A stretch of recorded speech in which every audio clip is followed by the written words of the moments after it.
स्थापितं येन तस्मै श्रीगुरुवे नमः।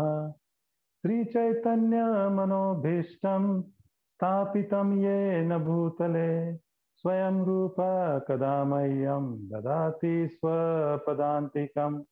वन्देऽहं श्रीगुरो श्रीयुतपदकमलं श्रीगुरून् वैष्णवांश्च श्रीरूपं साग्रजातं सहगण रघुनाथान्वितां तं सजीवं साद्वैतं सावधूतं परिजनसहितं कृष्णचैतन्यदेवं श्रीराधा कृष्णपदान् सहगण ललिता श्रीविशाखान्वितांश्च।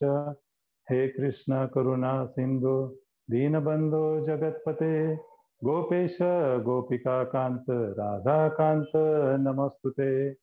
तप्तकाञ्चन गौराङ्गी राधे वृन्दावनेश्वरी वृषभानुसुते देवी प्रणमामि हरिप्रिये। वाञ्छाकल्पतरुभ्यश्च कृपा सिन्धुभ्येव च पतितानां पावनेभ्यो वैष्णवेभ्यो नमो नमः। नमो विष्णुपादाय कृष्णप्रेष्ठाय भूतले श्रीमती भक्तिवेदांत स्वामिनिति नामिने। नमस्ते सरस्वती देवे गौरवाणी प्रचारिणे निर्विशेष शून्यवादी पाश्चात्य देशतारिणे। जय श्री कृष्ण चैतन्य प्रभु नित्यानंद श्री अद्वैत गदाधर श्रीवासादि गौर भक्तवृंद। हरे कृष्णा कृष्णा कृष्णा हरे हरे, हरे राम राम राम हरे हरे। हरे कृष्णा। सर्वांचं या साप्ताहिक कार्यक्रमामध्ये आज मी सर्वांचं हार्दिक स्वागत करतो।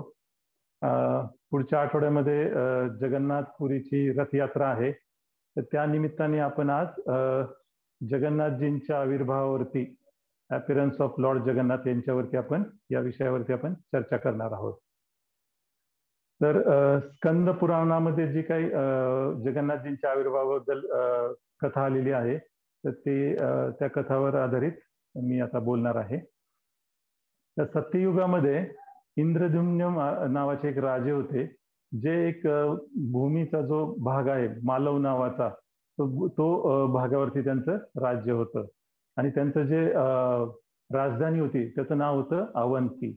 इंद्रद्युम्न राजा हे ब्रह्मदेवांच्या वंशामधले 25वे वंशज होते आणि ते एक चांगले राजा होते। एक भक्तिभाव आणि ते भगवान विष्णूंची पूजा अर्चा करायचे, भक्ती करायचे, त्यामुळे त्यांच्यामध्ये सर्व चांगले गुण होते, उपलब्ध होते। एक दिवशी पूजा केल्यानंतर राजाला असं वाटलं, म्हणजे त्यांनी त्यांचे जे पुजारी होते, त्यांचं नाव पुरोहित, त्यांना बोलवलं आणि त्यांना एक विनंती केली की माझी अशी इच्छा आहे की तुम्ही पृथ्वीवरील असं तीर्थ सांगा मला की जिथं गेल्यानंतर मी भगवंतांना किंवा परब्रह्माला समोरासमोर स्वतः मी पाहू शकेल। तर मग पुरोहित जे आहेत ते राजांची इच्छा आहे म्हणल्यावर ते काय करतात की पृथ्वीवरचे त्यांच्या राज्यातले जे काही तीर्थयात्री होते सर्वांना आमंत्रण देतात नम्रपणे की बाबा राजांनी तुम्हाला, म्हणजे राजदरबारात तुम्हाला सर्वांना बोलवलेलं आहे। आणि कशासाठी? तर राजांना असं ठिकाण किंवा तीर्थाची माहिती पाहिजे की जिथं ते भगवंतांना किंवा विष्णू भगवानांना ते समक्ष त्यांच्या डोळ्यांनी पाहू शकतील। मग ते सर्व तीर्थयात्री त्यांच्या राजदरबारात येतात। मग तिथं पुरोहित त्यांना विचारतात की बाबा असं आम्हाला ठिकाण सांगा की जिथं आपले राजा इंद्रद्युम्न महाराज जातील आणि ते तिथं भगवंतांना समक्ष डोळ्यांनी पाहू शकतील। तर बऱ्याच जणांना काही माहित नव्हतं असं ठिकाण, पण एक तीर्थयात्री समोर आला आणि तो म्हणला की भगवंतांच्या कृपेने मी पृथ्वीवरील सर्व तीर्थस्थानांना जाऊन म्हणजे भेट दिलेली आहे आणि माझ्या डोळ्याने मी भगवंतांचं दर्शन घेतलेलं आहे। तर मी असं ठिकाण सांगू शकतो की जिथं आपले राजा जे इंद्रद्युम्न महाराज आहेत ते भगवंतांना समोरासमोर त्यांच्या डोळ्यांनी पाहू शकतील. तर ते म्हणतात की भारतवर्षामध्ये एक उद्र देश नावाचा हे आहे, राज्य आहे. उद्र देश म्हणजे आत्ताचं ओरिसा. आणि त्या देशामध्ये समुद्राच्या म्हणजे दक्षिण समुद्राच्या तीरावरती पुरुषोत्तम क्षेत्र नावाचं एक प्लेस आहे, जिथून आपल्याला निळसर रंगाचा किंवा ब्ल्यू कलरचा माउंटन, निळा पर्वत दिसतो, जो पर्वत ज्याच्या भोवती सर्व घनदाट जंगल आहे. आणि त्या पुरुषोत्तम क्षेत्रामधनं जेव्हा आपण त्या निळसर पर्वताकडे पाहतो, तर वरती आपल्याला एक कल्पवट दिसतं आणि त्याच्या पश्चिमेला एक रोहिणी कुंड नावाचं कुंड आहे, जिथं म्हणजे त्या कुंडातलं जे पाणी आहे ते म्हणजे इतकं पवित्र समजलं जातं की ते त्याच्यामध्ये स्नान केल्याने आपल्याला, जो कोणी स्नान करेल त्याला मुक्ती मिळते. जे सरोवर आहे ते भगवंतांच्या कृपेचं पाणी आहे त्याच्यामध्ये म्हणतात. तर ते नंतर परत हे सांगतात की तीर्थयात्री की त्या सरोवर आणि त्या कल्पवृक्षाच्या मध्ये एक गुहा आहे आणि त्याच्यामध्ये भगवान विष्णूंचं मंदिर आहे, जिथं ते भगवंतांना समोर पाहू शकतात. आणि ते जे मंदिर आहे त्यातले जे विग्रह आहेत ते इंद्रनल मणी विग्रह आहेत, की म्हणजे निळ्या कलरच्या नीलमपासून ते बनवलेले विग्रह आहेत. तर जो कोणी त्या रोहिणी सरोवरमध्ये स्नान करतो आणि नंतर जाऊन भगवंतांचं दर्शन करतो, विष्णूंचं, तर तिथं त्याला मुक्ती प्राप्त होते. आणि तिथंच पश्चिमेला एक सबर दीपक आश्रम आहे. आणि ते हे सांगतात तीर्थयात्री की भगवंतांच्या कृपेने की त्यांना तिथं 1 वर्ष राहण्याची संधी मिळाली आणि त्यांना तिथं सेवा करण्याची संधी मिळाली. तर ते म्हणले की भगवंत इतके दयाळू आहेत की तिथं मी सेवा करून त्या 1 वर्षामध्ये त्यांना 18 विद्या प्राप्त झाल्या आणि त्यांचं जे बुद्धिमत्ता आहे ती इतकी शुद्ध झाली आणि त्याचा परिणाम असा झाला की त्यांना भगवंतांप्रती असीम भक्ती निर्माण झाली त्यांच्या मनामध्ये आणि ते भगवंतांचे खूप चांगले भक्त झाले. तर ते राजांना सांगतात की, राजा आपले इंद्रनंद महाराजांना सांगतात की मी इथं जे आलेलं आहे की मला काहीतरी दक्षिणा मिळावी किंवा काहीतरी त्यातनं फायदा व्हावा ह्या दृष्टीनं आलेलं नाहीये. तर मला माहिती आहे की तुम्ही एक पवित्र आणि चांगले राजा आहात. तर माझी इच्छा आहे की तुम्ही सुद्धा भगवंतांना तिथं जाऊन नीलाचल पर्वतावरती जाऊन तुम्ही त्यांचं समोरासमोर दर्शन घ्यावं, असं म्हणून ते तीर्थयात्री निघून जातात. आणि मग राजा जो आहे तो पुरोहिताकडे बघतो, पुरोहिताकडे, आणि तो म्हणतो की यस, आपण म्हणजे आता त्या नीलाचल धामाकडे आपण जायला पाहिजे. मग हा राजा पुरोहिताला म्हणतो की माझी खूप इच्छा आहे आणि आता या तीर्थयात्रेने आपल्याला ठिकाण पण सांगितलेलं आहे, तर मग आपण नीलाचल पर्वतावरती जाऊन भगवान विष्णूंचं दर्शन घेतलं पाहिजे. तो म्हणतो की भगवंतांच्या कृपेने मला धर्म, अर्थ आणि काम हे सगळ्या गोष्टी मिळालेल्या आहेत. आता जे 4था पुरुषार्थ आहे मोक्ष, तर ते मिळवण्यासाठी माझी फार इच्छा आहे, त्यासाठी मला भगवंतांचं दर्शन घेतलं पाहिजे, असं म्हणतो. आणि राजाने असं इच्छा व्यक्त केल्यानंतर पुरोहित म्हणतात की आपण आधी तिथं डायरेक्ट जाण्यापेक्षा तर म्हणतात की माझे जे धाकटे भाऊ आहेत विद्यापती, आपण त्यांना नीलाचलला पाठवूया. ते त्या जागेची शहानिशा करतील, स्थान बघतील आणि आपल्याला राहण्याच्या दृष्टीनं योग्य ठिकाण शोधून मग ते येतील आणि ते आल्यानंतर आपण मग नीलाचल पर्वताकडे जाऊया. मग विद्यापतीला ते तसा निरोप देतात आणि विद्यापती मग पुढच्या कार्यासाठी निघतो. ज्यावेळेस विद्यापती निघतात तर विद्यापती त्यांच्याबरोबर काय विश्वासू त्यांचे जे अटेंडंट्स असतात त्यांना घेऊन, सेवकांना घेऊन निघतात.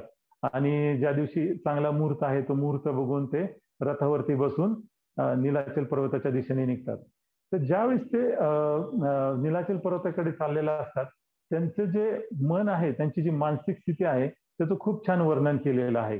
त्यांचं जे मन होतं, त्यांच्या मनामध्ये भक्तिमय अपेक्षाने ते निघाले होते त्या म्हणजे नीलाचल पर्वताच्या शोधासाठी. त्यांच्या मनात असा विचार येत होता की माझं जे जीवन आहे हे जीवनाचं सार्थक होईल की जेव्हा मी भगवंतांना जाऊन समक्ष माझ्या डोळ्यांनी पाहिल. आणि अशा म्हणजे माझ्या माझे जे काही पापकृत्य झालेले आहेत त्याच्या काही प्रतिक्रिया आहेत, सिन्फुल रिॲक्शन्स आहेत, त्या सर्व नष्ट होतील. मी अशा भगवंतांना पाहायला मला म्हणजे पाहण्याची संधी मिळणार आहे की ज्यांना पाहण्यासाठी साधना भजन अशी तपस्या करायला लागते. आणि माझं किती सौभाग्य आहे की मी डायरेक्ट त्यांना पाहायला चाललेलं आहे. आणि ते भगवंत असे की त्यांच्या फक्त दर्शनाने जे आपली भौतिक बंधन आहेत पूर्ण नष्ट होतात. आणि आपण जे भवसागरामध्ये अडकलेलं आहे या भवसागरातून आपली मुक्तता होते. आणि आपण ह्या जन्म मृत्यूच्या चक्रातून केवळ त्यांच्या दर्शनाने बाहेर पडू शकतो. तर असा विचार करत ते निघाले होते. म्हणजे एखाद्या तीर्थयात्रेला किंवा धामाच्या ठिकाणी जाताना आपली कशी चेतना असावी, कशी भावना असावी, या विद्यापतींच्या विचारांवरून आपल्याला नक्की समजतंय. मग ते असाच विचार करत निघाले होते की ते विचार करतात की हे भगवंत एवढे महान आहेत की यांच्या एका एका शरीरावरच्या छिद्रातून अनेक अनेक ब्रह्मांड निर्माण होतात. आणि हे त्यांच्या श्वासामधून वेदिक जे स्वर आहेत ते त्यातून निर्माण होतात. आणि ते पूर्ण ब्रह्मांडांचे स्वामी आहेत. मग असा विचार करत संध्याकाळपर्यंत विद्यापती आणि त्यांचे जे सेवक होते ते एका ठिकाणी पोहोचले. पण अंधार झाली होती त्यामुळे त्यांनी तिथं थांबायचा निर्णय घेतला. एवढा प्रवास झाला होता, खूप प्रवास झाला होता, पण त्यांना थकवा बिलकुलही जाणवत नव्हता, कारण त्यांना भगवंतांना पाहण्याची असीम इच्छा होती. आणि मग ते एका नदीच्या महानदी नावाची नदी आहे तिथे पोहोचले आणि तिथे त्यांनी मग रात्री आराम केला. पूजा अर्चा करून त्यांनी आराम केला. मग दुसऱ्या दिवशी सकाळी उठले आणि सर्व पूजाविधी उरकल्यानंतर ते पुढच्या प्रवासाला निघाले. मग ते एकमारा कानन या ठिकाणी पोहोचले की जे आतामध्ये आपण त्याला भुवनेश्वर म्हणतो. आणि तिथून त्यांना नीलाचल पर्वत जे आहे तो दिसायला लागला. आणि जसं जसं ते पर्वत दिसायला लागला त्यांची उत्सुकता वाढत गेली, त्यांचं हृदयाची धडधड वाढत गेली, कारण त्यांना भगवंतांचं दर्शन होणार होतं आणि ते फार उत्सुक होते. आणि त्यांनी पर्वतावर पाहिलं तर जसं त्या तीर्थयात्रीने सांगितलं होतं तसं त्यांना कल्प वृक्ष दिसला तिथं वरती, कल्पवट. आणि संध्याकाळपर्यंत ते मग त्या जी नीलाचल पर्वताची जी दरी आहे त्याच्यापर्यंत पोहोचले. पण अंधार खूप झाला होता आणि समोर फार घनदाट जंगल होतं. त्यामुळे त्यांची खूप इच्छा होती भगवंतांना पाहण्याची किंवा दर्शन घेण्याची, पण त्यांना अंधार झाल्यामुळे तिथं थांबावं लागलं. मग त्यांनी त्यांच्यासाठी सर्वांसाठी आसन बनवले आणि तिथं विश्राम करण्याची तयारी चालली होती. पण तेवढ्यामध्ये त्यांना काही आवाज आला, म्हणजे काही आवाज ऐकू आला. मग ते एकदम उठले आणि आवाजाच्या दिशेने ते जायला लागले. तर त्यांना लक्षात आलं की काही लोक भगवंतांविषयी चर्चा करतायत. आणि त्यांना नंतर दिवा पण दिसला, असा मिनमिनता दिवा. आणि त्यांच्या लक्षात आलं की त्या तीर्थयात्रीने जे सांगितलं होतं पश्चिमेला एक सबरदीपक आश्रम आहे, तर ते आश्रम हेच असावं. मग ते जातात तिथं, ते बघतात तर सर्व वैष्णव होते आणि ते भगवंतांचे लीलांविषयी चर्चा करत होते, भगवंतांविषयी चर्चा करत होते. मग त्यांनी जाऊन त्यांना दंडवत प्रणाम केला. आणि मग त्यांच्यातले जे एक श्रेष्ठ वैष्णव होते विश्ववास्तू नावाचे, तर मग ते नुकतेच पूजा अर्चा उरकून मंदिरातून तिथं आले होते. त्यामुळे त्यांचं जे शरीर होतं एकदम तेजोमय दिसत होतं. एकदम त्यांच्या शरीरातून जगन्नाथजींचा प्रसाद ग्रहण केल्यामुळे त्यांच्या एक वेगळाच सुगंध येत होता. आणि त्यांना पाहून विद्यापतींना लक्षात आलं की हेच ते व्यक्ती दिसतात की जे मला भगवंतांविषयी माहिती देतील. मग त्यांनी विश्वावसू जे सबर होते त्यांना दंडवत प्रणाम केला. आणि विश्वावसूंनी त्यांचं मन ओळखलं की ते कशासाठी आलेले आहेत. मग तरी त्यांनी त्या विद्यापतींना प्रश्न केला की ब्राह्मण तुम्ही कुठून आला आहात, एवढ्या दाट जंगलामध्ये काय काम आहे तुमचं, एवढं घनदाट जंगल आहे, रस्ते खराब आहेत, काटे आहेत, दगड आहेत, यातून एवढा तुम्ही खडतर प्रवास करून इथं कशासाठी आलेला आहात. तर तुम्ही थकला असाल, मी तुमचे पाय धुण्याची व्यवस्था करतो आणि तुमच्या प्रसादाची व्यवस्था करतो. ते तयारी करायला लागले. पण विद्यापतींना भगवंतांचं दर्शन घेण्याची एवढी तीव्र इच्छा होती की ते म्हणले मला तुमच्याकडून फळं किंवा काही शिजवलेलं अन्न काही नकोय म्हणले. मी फक्त राजेंचा प्रतिनिधी म्हणून आलो, इंद्रनंदी महाराजांचा. आणि मला भगवंतांचं भगवान विष्णूंचं मंदिरात मला म्हणजे दर्शन घ्यायचं आहे आणि राजांना तसा निरोप द्यायचा आहे. जोपर्यंत मी राज्यामध्ये हा निरोप घेऊन जात नाही तोपर्यंत इंद्रद्युम्न महाराज हे उपवास करणार आहेत. त्यामुळे मला वेळ घालवणं शक्य नाहीये, तर आपल्याला लवकरात लवकर मंदिरामध्ये गेलं पाहिजे. मग सबर विश्वासू पण जे आहेत त्यांना समजतं त्यांची विद्यापतींची परिस्थिती आणि ते म्हणतात की हो आम्ही पण ऐकलेलं आहे की इंद्रद्युम्न महाराज येणार आहेत इकडे आणि असं ऐकलेलं आहे आम्ही म्हणले. मग ते दोघे लगेच निघाले म्हणले आता वेळ घालवायला नको आपण. मग तो घनदाट जंगल आहे, मग ते सबर जे विश्वास होते त्यांना रस्ता माहित होता, तर मग ते वरती डोंगराच्या वरती निघाले. मग त्या काटे कुठे दगड होते पण ते एकमेकाच्या म्हणजे एकमेकाला एकत्र जाऊन म्हणजे दोघं पुढे पुढे सरकत होते. मग पुढं काही ठिकाणी असा रस्ता होता की फक्त एका वेळेस एकच व्यक्ती जाऊ शकत होता. तर मग पुढे पुढे नंतर अंधारात मध्ये ते दिसत पण नव्हते एकमेकाला, पण एकमेकाचा आवाज म्हणजे विश्वासूंच्या आवाजाचा अंदाज घेऊन विद्यापती पुढे पुढे चालले होते. मग सकाळी बरोबर सकाळ होईपर्यंत ते रोहिणी कुंडाच्या इथं पोहोचले आणि मग विश्वासू सबरांनी त्यांना सांगितलं की हे रोहिणी कुंड आहे आणि इथं जो कोणी म्हणजे सर्व तीर्थांचं हे सर्वात श्रेष्ठ तीर्थ आहे आणि या कुंडाच्याच शेजारी एक म्हणजे वटवृक्ष आहे, त्याचं नाव कल्पवट आहे. या कुंडामध्ये स्नान केलं तर म्हणजे जो कोणी स्नान करतो त्याला मुक्ती मिळते आणि कल्पवटाच्या सावलीमध्ये जो बसतो ना त्यांनी ब्राह्मण हत्या केली असेल तरी त्याचं पाप नष्ट होतं. मग ते जे रोहिणी कुंड आणि कल्पवट आहे त्याच्यामध्ये एक छोटीशी गुहा आहे आणि त्या गुहेमध्ये त्यांनी दाखवलं की इथं भगवंतांचं दर्शन तुम्हाला होईल. तो भगवंतांचं दर्शन मिळणार ह्या विचारानेच विद्यापतीचं शरीराचं थरकाप व्हायला लागलं होतं. मग त्यांनी रोहिणी कुंडामध्ये स्नान केलं आणि स्नान करून मग ते दर्शनासाठी त्या गुहेमध्ये मंदिरामध्ये गेले आतमध्ये आणि मंदिरामध्ये गेल्यानंतर त्यांना खूप प्रसन्न वाटलं. त्यांनी साक्षात दंडवत केला, दर्शन घेतलं आणि भगवंतांच्या स्तुतीप्रित्यार्थ काही प्रेयर्स म्हणले, तिथे प्रार्थना केल्या आणि ते शांतपणे भगवंतांच्या विग्रहांच्या समोर शांत बसले आणि हरे कृष्ण महामंत्राचा त्यांनी जप केला तिथं आणि बराच वेळ शांत बसला. त्यांना खूप आनंद वाटला, तिथं प्रसन्न वाटलं. मग त्यानंतर ते बाहेर आले आणि विद्यापतींनी त्या ह्यांना विश्वासून म्हणजे पाहिलं तर ते कल्पवट जे होतं वटवृक्ष त्याच्या खाली ते आराम करत होते. मग ते दोघं भेटले आणि मग ते विश्वासू म्हणले की आपण लवकरच आश्रमाकडे गेलं पाहिजे कारण पुन्हा अंधार होईल आणि रात्रीचं म्हणजे त्या जंगलामध्ये फार खतरनाक प्राणी वगैरे आहेत. मग ते खाली आले संध्याकाळी आश्रमामध्ये, सबरदीपक आश्रमामध्ये आणि मग तिथं विद्यापतींना विश्वासूंनी छान प्रसाद दिला. तर तो प्रसाद बघून विद्यापती एवढे त्यांना आश्चर्य वाटलं की एवढा छान प्रसाद इथं कसं काय उपलब्ध. मग त्यांच्या मनात ते विचारच करत होते. ते विश्वासूंनी ते ओळखलं आणि त्यांनी सांगितलं की हा जो प्रसाद आहे हा म्हणले जगन्नाथजींचा प्रसाद आहे, म्हणजे भगवान विष्णूंचा प्रसाद आहे.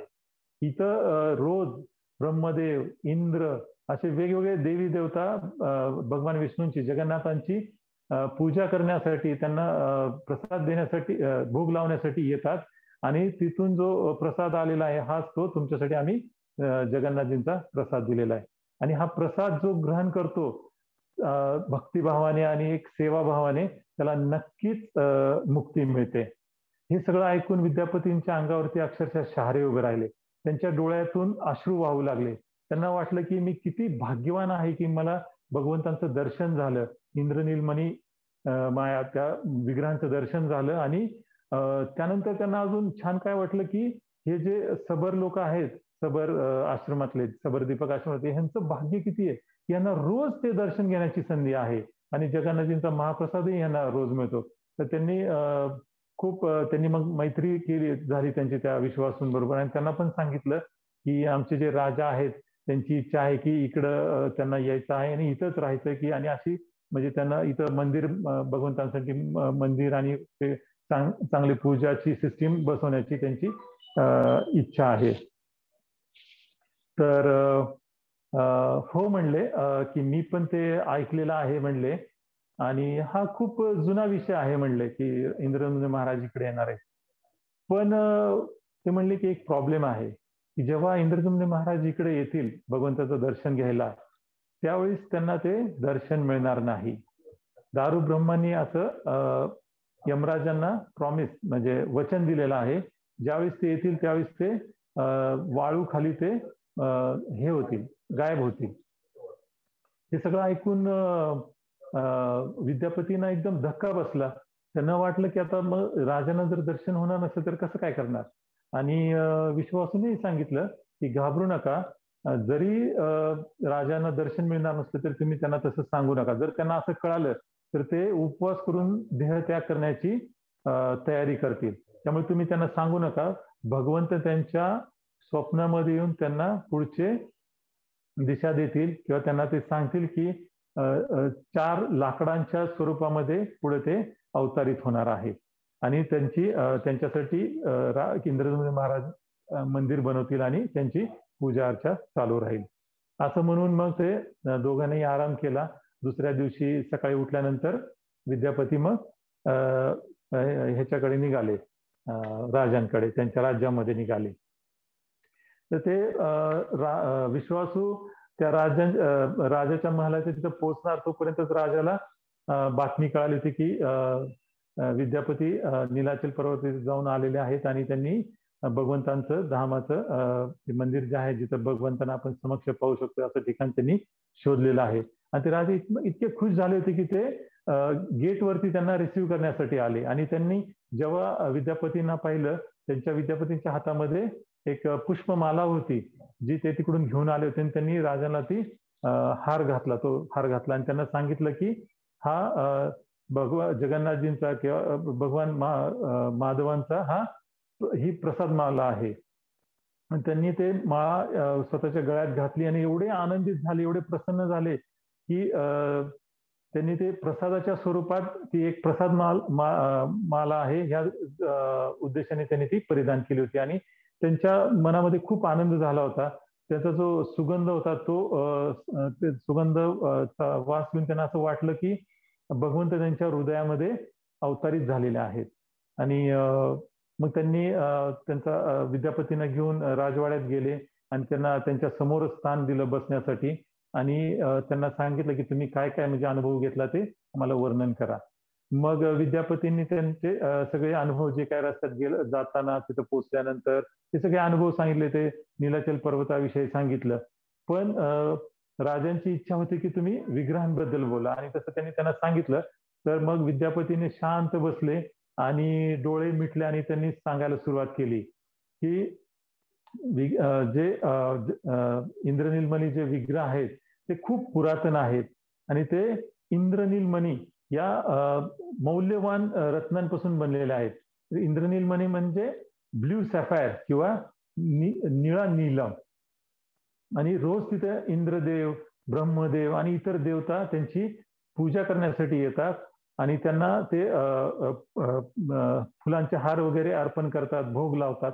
आणि त्यातलाच एक हार मी तुमच्यासाठी आणलेला आहे. आणि त्यांचं जे प्रसाद आहे तो भगवंतांचा प्रसाद एवढा पॉवरफुल आहे, एवढा शक्तिशाली आहे की जो कोणी तो प्रसाद ग्रहण करतो त्याचे सर्व पाप मुक्त होतात.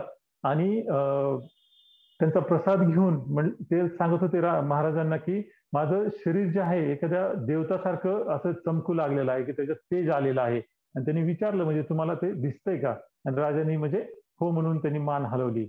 आणि तिथं गेल्यानंतर ते म्हणले की प्रत्येकाला जो कोणी दर्शन घेणार त्यांना तिथं मुक्ती सहजपणे मिळते. आणि तिथं दुःख किंवा आजार किंवा ओल्ड एज म्हणजे असं वृद्धत्व असं काहीच नाहीये. मग ते असंच अजून त्या विग्रहांचं वर्णन करत होते की ते म्हणले की जे विष्णूंचे विग्रह आहेत ते ठिकाणचे आहेत त्याच्या सगळीकडून आजूबाजूला घनदाट जंगल आहे. आणि त्यांच्या हातामध्ये शंख, चक्र, गदा, पद्म अशा आहेत. त्यांच्या ज्या भिंती आहेत त्या भिंतींमध्ये सुद्धा वेगवेगळे रत्न आहेत. त्या भिंतींमध्ये सोने चांदीच्या त्या वापर केलेला आहे. आणि ते जे विग्रह आहेत एका सोन्याच्या ह्याच्यावरती, कमळावरती ते स्थित आहे. ते विग्रहांची जी उंची आहे ती उंची 81 फिंगर्स टॉल असं म्हटलेलं आहे. आणि त्यांचे जे हे आहे चेहरा, त्यांचं जे स्माईल आहे ते एखाद्या तिळाच्या फुलांसारखं आहे. त्यांचं जे कानामध्ये मकर कुंडल आहेत, म्हणजे ज्यांचे जे इयरिंग्स आहेत ते क्रोकोडाईल सारखे म्हणजे मगरी सारखे आहेत. त्यांचे जे खांदे आहेत ब्रॉड आणि एकदम असे वाईड आहेत.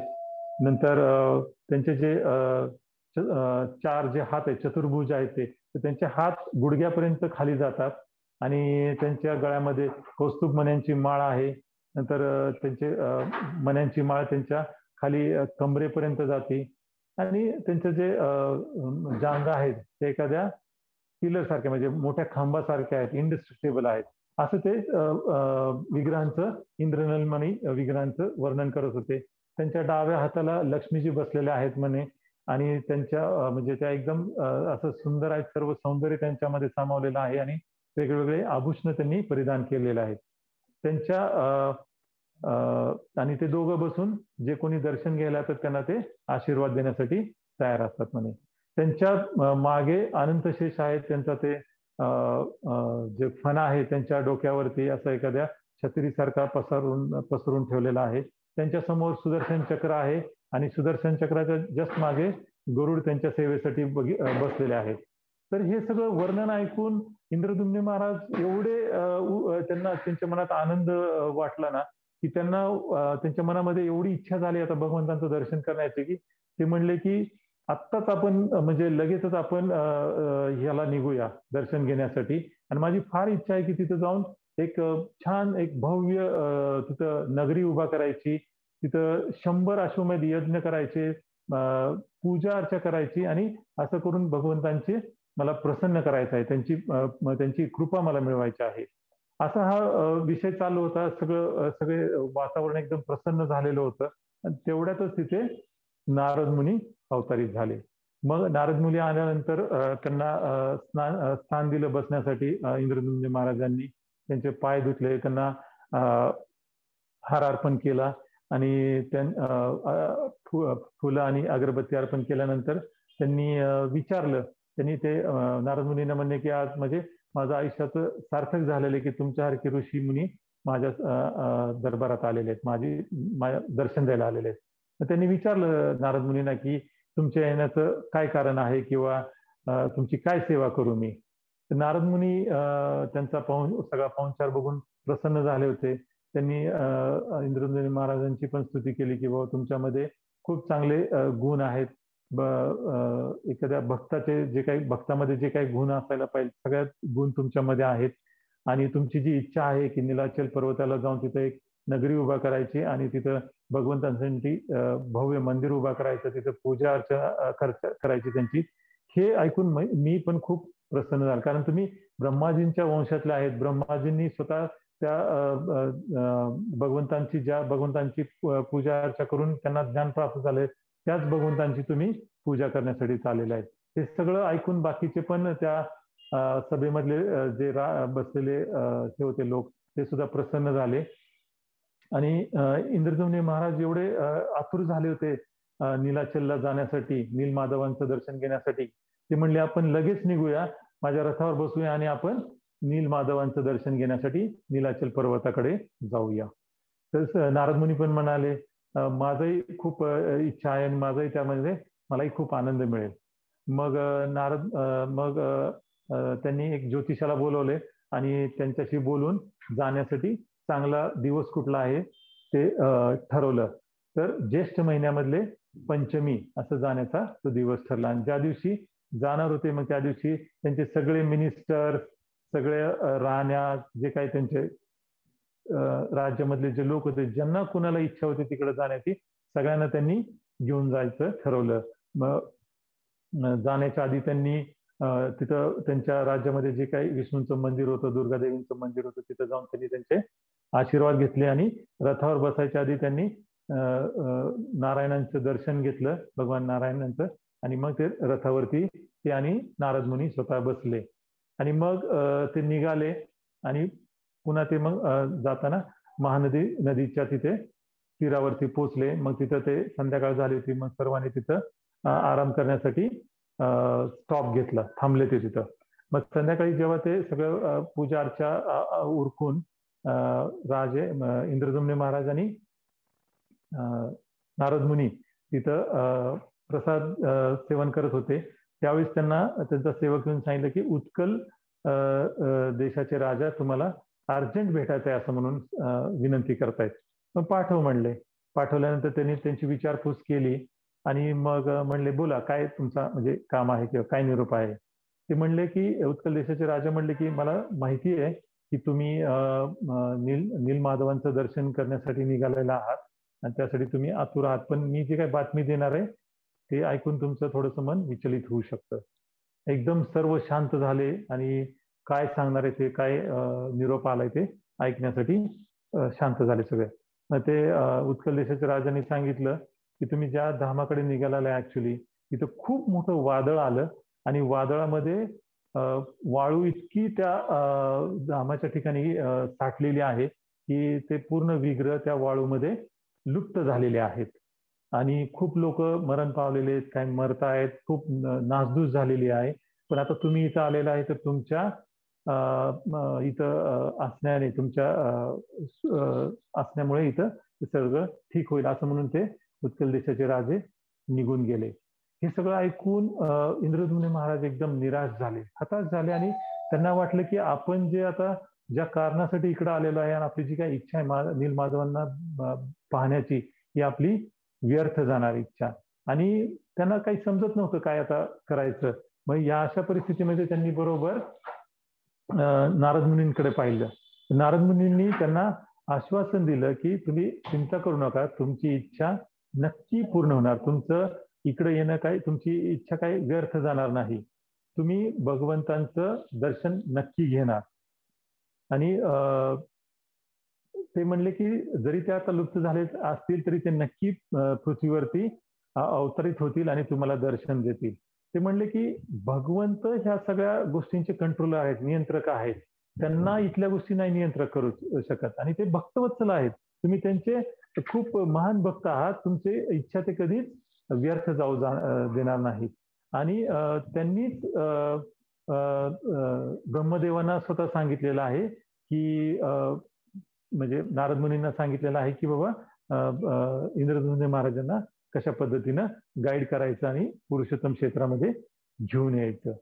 हे सगळं ऐकून मग त्यांना थोडंसं धीर आला आणि मग ते त्या दिवशी मग आराम केला आणि दुसऱ्या दिवशी ते निघाले. ज्यावेळेस त्यांनी मग नदी क्रॉस केली त्यांना शंख वाजल्याचा आवाज आला. मग त्यांनी विचारलं नारद मुनींना की काय कशाचा कुठनं आवाज आला हा. त्यांनी सांगितलं की इथंच एक 24 मैलावरती नीलगिरी नावाचं एक क्षेत्र आहे जिथं भगवान महादेवांनी विष्णूंची इथं पूजा केली होती आणि तिथं भगवान विष्णूंनी त्यांना सांगितलं होतं की नीलाचल पर्वत आहे आणि तिथं ते अवतार घेणार आहेत आणि तुम्ही तिथं म्हणजे त्यांचं दर्शन घेऊ शकता. तर ते तो जो फॉरेस्टचा जो जंगलाचा एरिया आहे त्याचं नाव होतं एकमराकानन म्हणजे भुवनेश्वर आणि तिथं त्यांचं स्थान आहे. ब्रह्माजीने तिथं त्यांना कोटिलिंगेश्वर म्हणून त्यांची तिथं स्थापना केलेली आहे. मग ते गेले बिंदू सरोवरामध्ये स्नान केलं आणि मग भगवान भुवनेश्वर जे तिथले महादेव आहेत त्यांचं दर्शन घेतलं.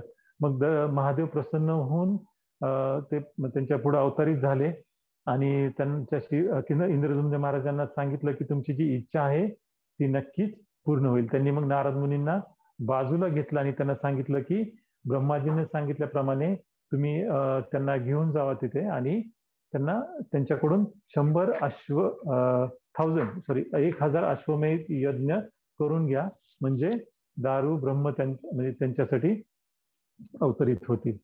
मग असं म्हणून शिवजी शंकर महादेव निघून गेले. मग नारद मुनी आणि इंद्रद्युम्न महाराज असेच पुढे निघाले. मग त्यांना मध्ये एक नरसिंहदेवांची विग्रह दिसले. एक काळ्या रंगाचं अगूर ट्री होतं. अगूर ट्रीच्या तिथं त्यांची मूर्ती होती आणि एकदम असं उग्र स्वरूप होतं त्या मूर्तींचं. कालच प्रभूजींशी नंदुरबार प्रभूंशी बोलता बोलता आमचा विषय झाला की अगुर वृक्ष म्हणजे काय. तर ऍक्च्युली अगुर वृक्ष जे आहे हे नॉर्थ ईस्ट आणि ओरिसा वगैरे त्या साईडला ते वृक्ष उपलब्ध आहे. आणि त्याचा जो सुवास आहे, त्याचा जो अर्क असतो आणि त्याचा जो सुवास येतो तो खूप खूप छान सुवास असतो. मी आज जस्ट त्याची माहिती बघत होतो काय मिळते का.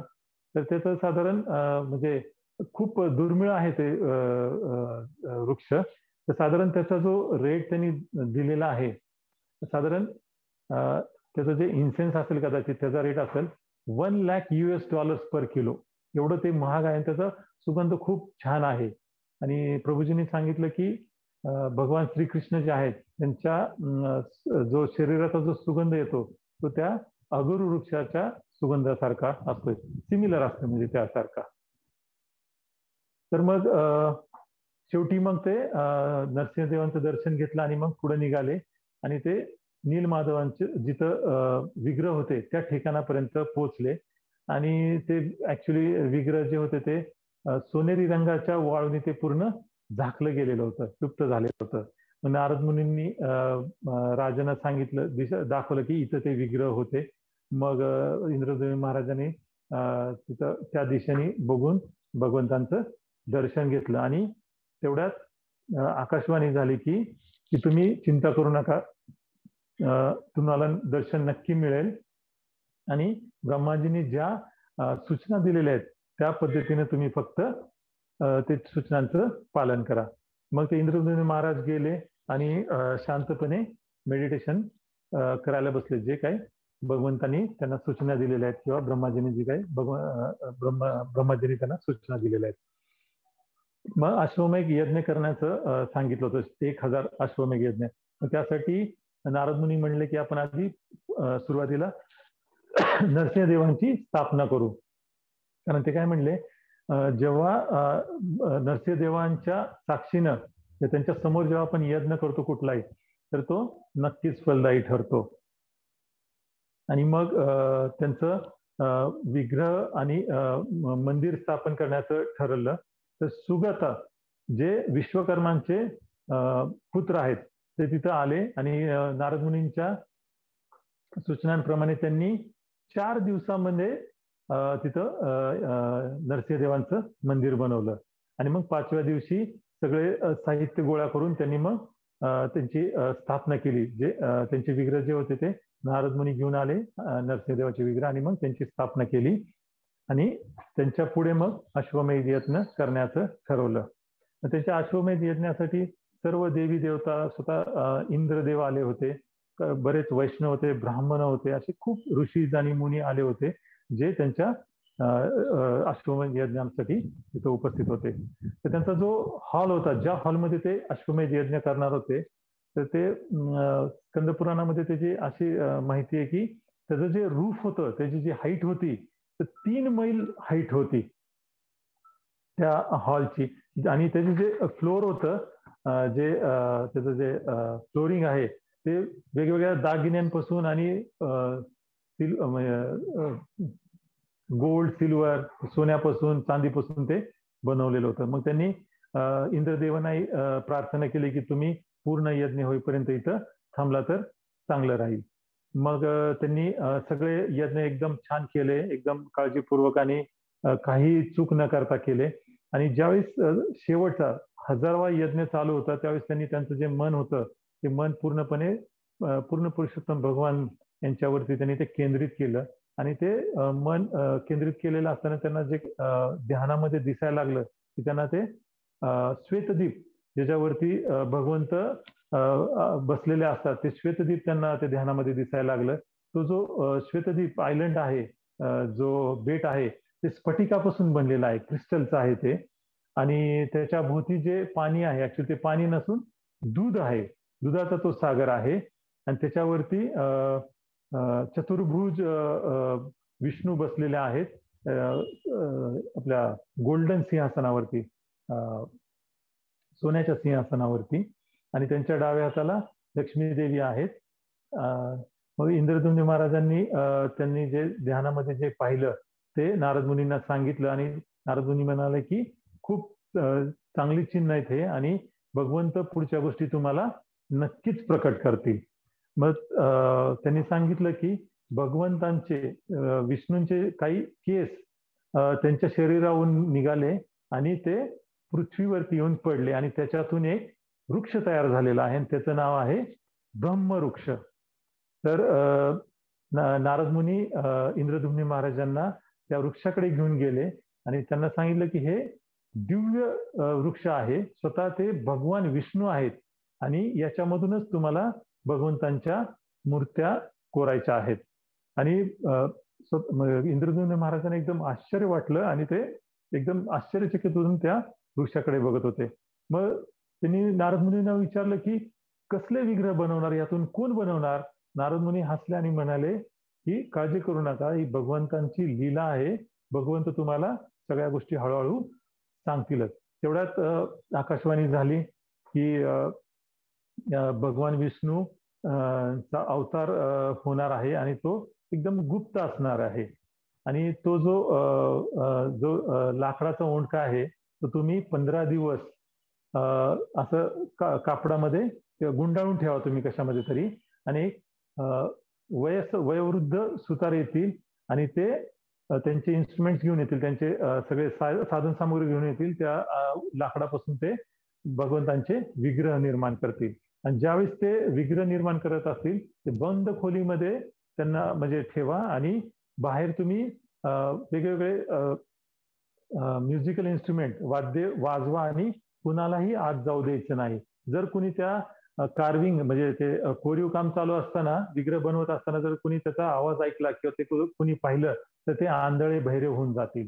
मग असं म्हणून मग ते त्या 15 दिवसानंतर त्यातून मग ते जगन्नाथ, बलदेव आणि सुभद्रा महाराजांचे विग्रह बनले, आणि चौथं म्हणजे सुदर्शन चक्र. मग त्यांनी सांगितलं की दरवर्षी त्या विग्रहांचा कलर जेव्हा फेड होईल तेव्हा त्यांना दरवर्षी तुम्ही नवीन रंग द्यायला पाहिजे, आणि त्या विग्रहांना कोणीही निर्वस्त्र पाहिलं नाही पाहिजे. आणि त्यासाठी तुम्ही एक 1000 फूट उंचीचं एक भव्य मंदिर बनवा, आणि तसं इंद्रद्युम्न महाराजांनी ती इच्छा पूर्ण पण केली. आता हे नीलाचल पर्वताबद्दलची स्टोरी आहे. आता जे पुरुषोत्तम क्षेत्र आहे त्याच्याबद्दलचे काही म्हणजे त्याच्याबद्दलची काही माहिती आता मी थोडं सांगेन तुम्हाला. ते पुरुषोत्तम क्षेत्र जे आहे ते सर्व तीर्थांमध्ये एकदम श्रेष्ठ समजलं जातं, कारण तिथं स्वतः पुरुषोत्तम भगवान पुरुषोत्तम म्हणजे विष्णू तिथं आहेत, आणि त्यांचं जे नाव आहे तेच त्यांनी त्या क्षेत्राला दिलेलं आहे. त्यांचं जे साक्षात स्वरूप आहे, ओरिजिनल त्यांचं जे मूळ स्वरूप आहे त्याच्यामध्ये ते धामामध्ये आहेत, आणि त्यांनी त्यांचं स्वतःचं नाव दिलेलं आहे त्या धामासाठी. तो जो एरिया आहे पुरुषोत्तम क्षेत्राचा हा 120 किलोमीटरचा आहे, आणि त्याच्यामध्ये एक निळसर रंगाचं पर्वत आहे, नीलाचल पर्वत जे म्हणतो आपण. ज्यावेळेस ऍक्च्युली प्रलय चालू होता आणि पूर्ण जे पृथ्वी आहे पाण्याखाली हे सबमर्ज होऊन गेलं, म्हणजे पाण्याखाली बुडून गेली, त्यावेळेस वरादेवांनी त्या पृथ्वीला बाहेर काढलं, आणि ते बाहेर काढल्यानंतर मग पुन्हा ब्रह्मदेव पृथ्वीवरचे सर्व तीर्थ आणि पवित्र नद्यांची हे करत होते, म्हणजे व्यवस्थित निर्मिती करत होते. त्यावेळेस ब्रह्माजींच्या मनात आलं की पृथ्वीवरचे जे जीव आहेत त्यांची स्थिती त्यांना माहिती होती, आणि त्यांना जे काही आपले जे 3 वेगवेगळ्या प्रकारचे आपल्याला जे दुःख भोगायला लागतात त्याच्याबद्दल कल्पना असल्यामुळे त्यांनी भगवान विष्णूंना प्रार्थना केली की त्यांच्या म्हणजे दुःखाचं निवारण म्हणजे त्यांचं मुक्ती करण्यासाठी यातून. मग भगवान विष्णू ब्रह्माजींवरती प्रसन्न होऊन तिथं आले, आणि त्यांनी ब्रह्माजींना सांगितलं की एक उत्कल देश नावाचं प्रदेश आहे महानदीच्या जवळच, तर तिथं माझं एक स्पेशल एक विशेष रूप असणार आहे, आणि ते जो क्षेत्र आहे ते निर्मिती किंवा विनाशाच्या वेळेस ते अबाधित राहणार आहे. आणि तिथं निळा पर्वतावरती कल्पवृक्ष असेल, रोहिणी कुंड असेल, आणि तिथं भगवंतांचं विग्रह असतील, तिथं दर्शन घेऊन प्रत्येक जो कोणी दर्शन घेईल त्याला नक्कीच तिथं मुक्ती मिळणार आहे. आणि त्यांनी ब्रह्माजींना सांगितलं की तुम्ही तिथं जावा आणि तुम्ही तिथं जाऊन ध्यान करा. मग ब्रह्माजी गेले तिथं आणि त्यांना मग ऍक्च्युली ते धाम कुणालाही ते दिसत नव्हतं किंवा लुप्त होतं ते धाम. पण भगवान विष्णूंनी ब्रह्माजींना कृपा दिल्यामुळे त्यांच्या कृपेने त्यांना ते धाम दिसायला लागलं आणि ते धामामध्ये असं म्हणतात की तिथला एक आपण श्वास जरी घेतला तरी एक अश्वमेध यज्ञ केल्यासारखं आहे. मग ब्रह्माजी गेले आणि तिथं ते मेडिटेट करायला लागले, ध्यान करायला लागले. मग ते ध्यान करत असताना यमराज जे आहेत, यमराजांना चिंता झाली की जर समजा असं जर भगवान विष्णूंनी सर्वांना दर्शन दिलं आणि सर्व जर असे पूर्ण पाप मुक्त झाले तर मग म्हटले माझं का माझ्यासाठी सेवाच काय. मग ते गेले आणि तिथं प्रार्थना करू लागले भगवंतांची. मग भगवान नारायण आणि लक्ष्मीजी तिथं प्रसन्न होऊन त्यांच्यावरती अवतरित झाले आणि लक्ष्मीजींनी यमराजांना सांगितलं की तुम्ही पुरुषोत्तम क्षेत्र सोडून कुठेही जाऊ शकता, इथं तुम्ही येऊ शकत नाही कारण का इथं कुणालाही कर्मफल इथं मिळणार नाही, कुणालाही कुठल्या कर्माची प्रतिक्रिया काही इथे मिळणार नाही. तुम्हाला इतर ठिकाणी जावं लागेल. इथं स्वतः नारायणांचं इथं वास्तव्य आहे. मग यमराज म्हणाले की जर ही भगवंतांची जर इच्छा असेल, ही तुमची इच्छा असेल तर मी नक्कीच ते ऍक्सेप्ट करतो. भगवंतांच्याच इच्छेने सर्व जीव म्हणजे बांधले जातात ह्या भौतिक जगामध्ये आणि त्यांच्याच इच्छेने ते मुक्तही होतात. त्यांच्या इच्छेच्या पुढे जाऊन मी काही करू शकत नाही. जर ते पुरुषोत्तम क्षेत्र एवढं महान असेल, त्यांचं जर एवढं वैभव असेल तर तुम्ही मला कृपया पुरुषोत्तम क्षेत्राबद्दल काही महात्म्य, त्याचं महात्म्य सांगा. तर लक्ष्मीजी मग त्यांना दोन कथा सांगतात पुरुषोत्तम क्षेत्राबद्दल. पहिली कथा म्हणजे मार्कंडेय ऋषींबद्दल. मार्कंडेय ऋषी म्हणजे खूप म्हणजे ऋषी आहेत. तर त्यांचं जे जीवनमान आहे ते 7 कल्प आहे. एक कल्प म्हणजे ब्रह्माजींचा एक दिवस आणि एक दिवस म्हणजे आपले काहीतरी 6,460 इयर्स आहे, म्हणजे खूप मोठा आकडा आहे तो. तर त्यांचं आयुष्य जे आहे असे ब्रह्माजींचे 7 दिवस आहे. आणि जेव्हा ते त्यांच्या 7 दिवसानंतर विनाश होईल त्यावेळेस मग विनाश होतो आणि त्यावेळेस काय होतं की पूर्ण पृथ्वीवरती प्रलय होतो आणि सगळीकडे पाणी पाणी होतं. पण त्यांना म्हणजे त्यांचं आयुष्यमान खूप मोठं असल्यामुळं मार्कंडेय ऋषी काही त्यांचं म्हणजे ते जिवंत राहतात. पण त्या लाटांमध्ये इकडे तिकडे खूप फेकले जातात, त्यांना इजा पण होते. शेवटी बऱ्याच दिवसानंतर ते एका तीरावरती येतात आणि त्यांना ते विचार करतात हे कुठलं तीर आहे. त्यांना लक्षात येतं की हे नीलाचल किंवा पुरुषोत्तम क्षेत्र आहे आणि ते बाहेर येतात आणि तेवढ्यात त्यांना आवाज ऐकू येतो की मार्कंडे इकडे या, घाबरू नका. मार्कंडे इकडे या, घाबरू नका. त्यांना आश्चर्य वाटतं की कोण मला बोलवतोय आणि ते बघतात तर स्वतः भगवान नारायण आणि लक्ष्मी देवी आहेत आणि ते त्यांना साष्टांग दंडवत करतात, त्यांची प्रार्थना करतात. त्यावेळेस भगवंत त्यांना म्हणतात की तुम्हाला हे माझं तत्व माहित नाही म्हणून तुम्हाला असं दुःख भोगायची वेळ आलेली आहे. तुम्ही काय करा, तिथं ते वृक्ष होता वटवृक्ष, तर तुम्ही त्या वृक्षाच्या वरती जावा. तिथं एक जे शेवटचं जे पान आहे त्या पानावरती माझं लहानपणीचं तुम्हाला रूप पाहायला मिळेल आणि तुम्ही त्या लहानपणीचं जे माझं रूप आहे त्याच्या तोंडाच्या आतमध्ये प्रवेश करा. मग मार्कंडेय ऋषी तसंच मग झाडावरती जातात, शेवटचं पान आहे त्याच्यावरती बघतात तर भगवंतांचं लहान बाळाचं रूप आहे. मग ते भगवंतांनी सांगितल्याप्रमाणे त्या तोंडाच्या आतमध्ये प्रवेश करतात आणि आत बघतात तर काय, आतमध्ये पूर्ण त्यांना 14 प्लॅनेटरी सिस्टीम दिसते. ब्रह्मदेव, इंद्रदेव, दिक्पाल, सिद्ध, गंधर्व, राक्षस, मुनी, सर्व काही म्हणजे समुद्र, पर्वत, नद्या, तीर्थ, जंगल सगळंच त्यांना त्यांच्या त्या रूपामध्ये दिसतं. आणि शेवटी ते मग ते त्या लहान मुलाच्या रूपाच्या मानेमध्ये येतात आणि तिथून ते बाहेर येतात आणि पुन्हा ते भगवान नारायण आणि लक्ष्मी देवींना पाहतात. आणि भगवान विष्णू म्हणतात त्यांना की हे जे माझं जे धाम आहे, हे जे ठिकाण आहे हे शाश्वत धाम आहे. निर्मितीच्या वेळेस किंवा विनाशाच्या वेळेस इथं काहीही प्रॉब्लेम येत नाही किंवा काही फरक पडत नाही. इथं कुठल्याही प्रकारचं बंधनात व्यक्ती अडकत नाही. ब्रह्मदेव म्हणतात की माझी फार इच्छा आहे इथं राहण्याची, तर तुम्ही मला त्यासाठी आशीर्वाद द्या. भगवंत म्हणतात की हे जेव्हा विनाश संपेल त्यानंतर मी इथून निघून जाईल आणि मी गेल्यानंतर तुमच्यासाठी एक छान ठिकाण मी बनवून देईल आणि तिथं माझं जे दुसरं रूप आहे महादेवांचं, तुम्ही त्यांची पूजा करा. आणि त्यानंतर मग मार्कंडेय ऋषीने त्यांची भगवान शिवजींची तपस्या केली आणि ते मार्कंडेश्वर म्हणून ते ओळखले जात, ते भगवंतांचं नाव आहे तिथं. दुसरी जी स्टोरी आहे पुरुषोत्तम क्षेत्राच्या महात्म्याबद्दल लक्ष्मीदेवी जी सांगतात यमराजांना, ती म्हणजे पुंडरीक आणि अमरीशांची. पुंडरीक म्हणजे एक ब्राह्मण होते आणि अमरीश एक क्षत्रिय होते आणि दोघं चांगले मित्र होते, पण दोघंही इतक्या म्हणजे वाईट गोष्टी करण्यामध्ये, पूर्ण पाप गोष्टी करण्यामध्ये सदैव गुंतलेले असायचे. आणि मग ते एकदा पैसे कमवण्याच्या उद्देशाने दुसऱ्या देशाला चाललेले असतात आणि जाताना ते मध्ये पाहतात की काही साधू संत काहीतरी यज्ञ चालू आहे त्यांचा आणि ते बघतात थोडा वेळ थांबून तिथं.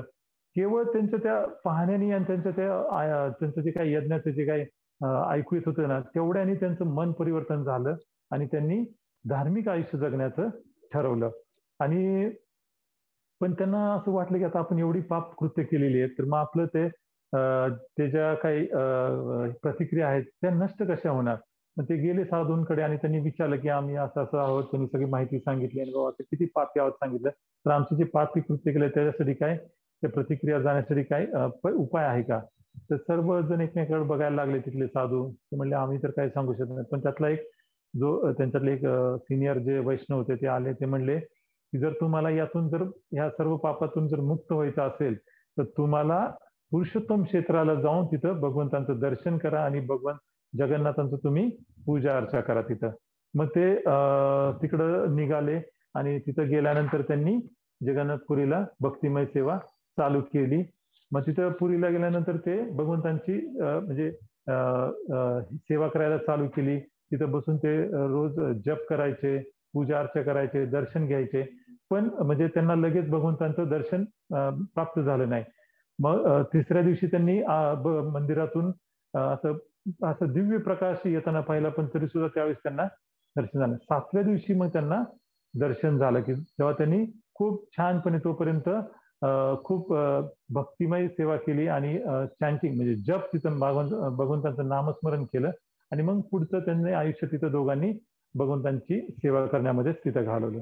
तर हे दोन कथा त्यांनी सांगितल्या. तर जगन्नाथपुरी जे आहे तर त्याचं जे धाम आहे त्याची फार वेगवेगळी नाव आहेत. ऍक्च्युली आपल्या भारतामध्ये 4 धाम आहेत, 4 महत्वाची धाम आहेत. जे बद्रीनाथ जे आहे हे तिथं भगवान बद्रीनारायणांनी सत्ययुगामध्ये तिथं म्हणजे लीला केल्या. द्वापार युगामध्ये द्वारकानाथ म्हणून लीला केल्या. त्रेतायुगामध्ये भगवान रामचंद्र म्हणून त्यांनी रामेश्वरामध्ये लीला म्हणजे रामेश्वरामध्ये तिथं स्थापन केलं म्हणजे धाम. आणि ऍक्च्युली ह्या तिन्ही युगामध्ये भगवंत म्हणजे ह्याच्या शरीरात आले, ह्युमन व्यक्तीच्या स्वरूपात आले. फक्त कलियुगामध्ये ते विग्रहाच्या स्वरूपामध्ये आलेले आहेत. आणि जे 4ही धामांना जरी आपण गेलो तर जगन्नाथपुरीला जाणं फार महत्वाचं आहे. ते सर्वात महान सध्याचं धाम आहे. जोपर्यंत आपण जगन्नाथपुरीला जात नाही तोपर्यंत आपण 4 धामाचं यात्रा केल्याचं आपल्याला फल प्राप्त होत नाही. तर वेगवेगळी नाव आहेत. पुरी धाम, पुरी म्हणजे जिथं राहतात आणि भगवंत तिथं राहत असल्यामुळे तिथं सर्व गोष्ट पूर्ण आहेत. स्वतः भगवंत म्हणजे जगन्नाथ हे परमपुरुष आहेत. असं पुरी धाम एक नाव आहे. पुरुषोत्तम क्षेत्र त्याचं नाव आहे कारण जे भगवंत आहेत विष्णू ते स्वतः पूर्ण पुरुषोत्तम आहेत आणि त्यांनी त्या क्षेत्राला स्वतःचं नाव दिलेलं आहे. भूस्वर्ग पण त्याला म्हणतात, म्हणजे पृथ्वीवरील ते स्वर्ग आहे किंवा स्त्री क्षेत्र म्हणतात. पुरी धामामध्ये जे श्रीमती राधानींचं माधुर्य भाव आहे तो फार म्हणजे तिथं एकवटलेला आहे. त्याच्यामुळे श्री क्षेत्र पण म्हणलं जातं. शंख क्षेत्र पण असं नाव आहे त्या धामाचं. कारण जो त्याचा जो आकार आहे तो शंखाप्रमाणे आहे. आणि ऍक्च्युली ओरिसामध्ये 4 क्षेत्र आहेत. जे पुरी क्षेत्र आहे त्याला शंख क्षेत्र म्हटलं जातं. भुवनेश्वर जे आहे त्याला चक्र क्षेत्र म्हटलं जातं. कोणार्क जे आहे त्याला पद्म क्षेत्र म्हणलं जातं आणि जजपूर जे आहे त्याला गदा क्षेत्र म्हणलं जातं. त्याला नरसिंह क्षेत्रही म्हणलं जातं जगन्नाथपुरीला. कारण ज्यावेळेस मंदिराची स्थापना केली इंद्रद्युम्न महाराजांनी, त्यांच्या स्थापनेसाठी मग ब्रह्माजींना ब्रह्मलोकातून तिथं विग्रहांच्या स्थापनेसाठी बोलवलं होतं. आणि ब्रह्माजींनी जेव्हा यज्ञ केलं त्यातून उग्र नरसिंहदेव स्थापन म्हणजे त्यातनं प्रकट झाले. आणि ऍक्च्युली इंद्रद्युम्न महाराज ऍक्च्युली घाबरले ते बघून, पण भगवंतांनी त्यांच्यावर कृपा करून मग लगेच एक छान त्यांचा पीसफुल अवतार नारायणांचा घेतला, म्हणून त्याला नरसिंह क्षेत्रही म्हणलं जातं. आता हे आपण नीलाचल क्षेत्राबद्दल किंवा पुरुषोत्तम क्षेत्राबद्दल ही माहिती ऐकली.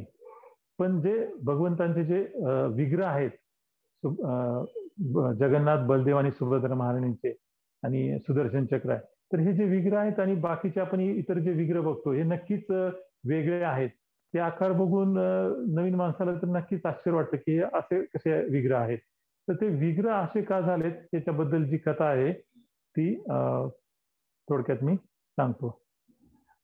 इंद्रद्युम्न महाराजांना एकदा समुद्रामध्ये लाकडाचे 3 ओंडके सापडले. तर भगवान कृष्ण स्वतः तिथं विश्वकर्माच्या म्हणजे रूप घेऊन आले आणि त्यांनी सांगितलं की ते विग्रहांचे म्हणजे विग्रह त्या लाकडांमधून विग्रहांचे निर्मिती करण्यासाठी आले. आणि त्यांनी सांगितलं की 21 दिवस मी या रूम मध्ये असणार ते विग्रहांची निर्मिती करत, तर कोणीही मला डिस्टर्ब करायचं नाही, कुणी दार उघडायचं नाही. विश्वकर्माला त्यांनी सांगितलं की जर कोणी 21 दिवसाच्या आत दरवाजा उघडला तर जेवढं काही म्हणजे कार्विंग झालेलं आहे, जेवढं काही कोरीव काम झालेलं आहे विग्रहांचं, तेवढंच मी सोडून तिथून जाणार. 15 दिवसापर्यंत रोज तिथून आवाज यायचा आणि आतमध्ये काहीतरी काम चाललंय हे लक्षात यायचं. 15 दिवसानंतर काय झालं की आतमधून आवाज येणं बंद झालं. मग इंद्रद्युम्न महाराजांची जी राणी होती गुंडीचा, त्यांनी राजाने म्हटलं की आपण दार उघडून बघायला पाहिजे. त्यांना ते म्हणले की मला असं वाटतंय की ते जे हे होते सुतार होते ते एकदम वयोवृद्ध होते, त्यांना काही खायला प्यायला पण दिलेलं नाही किंवा त्यांना आत मिळालेलं नाहीये, कदाचित त्यांचा मृत्यू तर नाही झाला. पण इंद्रद्युम्न महाराजांनी त्यांना ते सुतार म्हणजे कार्पेंटरनी जे सांगितलं होतं ते त्यांना म्हणजे आठवण करून दिली. पण त्या महाराणींनी म्हणजे गुंडी राणींनी त्यांना खूप आग्रह केल्यामुळे नाईलाज असतो इंद्रद्युम्न महाराजांनी दरवाजा उघडला आणि त्यांनी पाहिलं की तो सुतार निघून गेलेला होता आणि त्या ज्या मूर्त्या आहेत अशा अर्धवट दिसत होत्या. त्यांना खूप वाईट वाटलं, दुःख झालं की आपल्या ह्या चुकीमुळं त्या अर्धवट राहिल्या ज्या मूर्त्या आहेत. आणि तेवढ्यामध्ये आकाशवाणी झाली तिथं की घाबरू नका तुम्ही, काही काळजी करू नका, तुम्ही त्या मूर्ती घेऊन जावा आणि तुम्ही त्यांची ब्रह्माजींच्या हस्ते स्थापना करा आणि तुम्ही त्यांची पूजा अर्चा चालू करा. आपल्याला ते हे आतापर्यंतची स्टोरी ऐकून असं वाटतं की त्या अर्धवट राहिलेल्या मूर्त्या आहेत आणि त्यामुळेच आपल्याला तशा त्या मूर्त्या दिसतात की काय. पण मग ऍक्च्युली ते अर्धवट राहिलेल्या मूर्त्या नाहीत किंवा ते गुंडीच्या महाराणीने सांगितल्यामुळे ते उघडले आणि मग अर्धवट राहिलेत असं नाही, तर ते पूर्ण मूर्त्या आहेत. आणि ऍक्च्युली तो एक त्याची एक चांगली कथा आहे ऍक्च्युली. तर ती कथा जी आहे अशी खालील प्रमाणे आहे. ज्यावेळेस भगवान श्रीकृष्ण मथुरा सोडून द्वारकेला गेले आणि द्वारकेमध्ये ते त्यांच्या 16,108 ज्या राण्या होत्या त्यांच्या बरोबर ते राहत होते आणि त्या सर्व राण्या भगवंतांची खूप छान काळजी करायच्या, त्यांच्यावर प्रेम करायच्या, त्यांची सेवा करायच्या आणि सदैव त्यांचं हाच उद्देश असायचा की भगवंत कसे खुश राहतील, कसे समाधानी राहतील. पण कृष्णाचं काय होतं की ते सदैव वृंदावन धामाबद्दल, वृंदावन मधल्या लीलाबद्दल ते कायम असं आठवण काढायचे किंवा त्याच्यावरती ध्यान करत बसायचे. व्रजवासी आहेत त्यांच्याबद्दल ते कायम आठवण काढायचे आणि स्पेशली जे गोपा आहेत त्यांची खूप त्यांना आठवण यायची, त्यांच्या सखांची. मग ते बऱ्याचदा तिथले जे लीला आहेत त्याच्याबद्दल काहीतरी चर्चा करत बसायचे आणि सगळं बघून किंवा त्याच्या आठवणीनं कधी कधी भगवंत खूप उदास व्हायचे, विचलित व्हायचे. हे सगळं बघून त्यांच्या ज्या राण्या ज्या आहेत, त्यांना काय असं प्रश्न पडायचा, विचलित व्हायच्या त्या, की आपण एवढी भगवंतांची सेवा करतो, एवढं त्यांना प्रेम देतो, एवढी त्यांची काळजी करतो, तरी सुद्धा त्यांना ब्रज मधल्या जे काही वृंदावन मधल्या जे काही लीला होत्या, त्यांची तिथले जे काही सखा होते, गोपी होत्या, त्यांचीच का नेहमी आठवण येते. असं काय घडलं होतं तिथं? त्यांना खूप असं वाटायचं. कारण कधी-कधी भगवंत झोपेमध्ये ना, असं म्हणजे ओरडायचे, "राधे, राधे, गोपी, गोपी" असं म्हणजे ते किंचाळायचे. त्यामुळे त्यांना समजायचं नाही, की असं काय तिथं घडलं होतं.